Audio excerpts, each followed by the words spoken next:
Biggest threat to physical intimacy in a relationship, okay, is not rejection, it's misunderstanding. And I think that that's the part that breaks my heart the most. Because most couples who are struggling with physical intimacy and the lack thereof, they're not actually enemies. They're not trying to hurt each other. They're not trying to make each other miserable.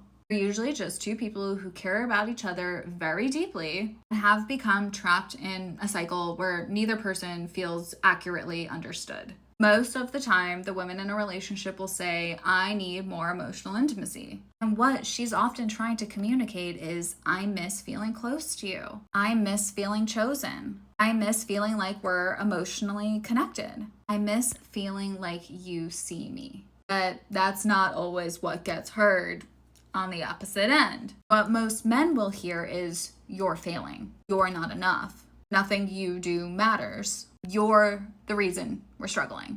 And honestly, if that's what I thought somebody was saying to me, I'd probably get defensive too. Because underneath the defensiveness is often something so much more vulnerable. The fear that they're disappointing the person that they love. The fear that no matter how hard they try, it'll never be enough. The fear that they're being measured and constantly coming up too short. The problem is that once somebody feels criticized, okay, they stop listening for connection. Now they're listening for evidence that they're failing. Meanwhile, the more defensive he becomes, the more alone she feels. And the more alone she feels, the harder it becomes to feel emotionally open. The harder it becomes to feel emotionally open, the harder it becomes to feel physically open. Now both people are naturally hurting. She feels unseen, he feels unappreciated, she feels disconnected, and he feels rejected. And the longer this goes on, the harder it becomes for either person to see what the other is actually trying to communicate. How do you fix it? How do you break the cycle?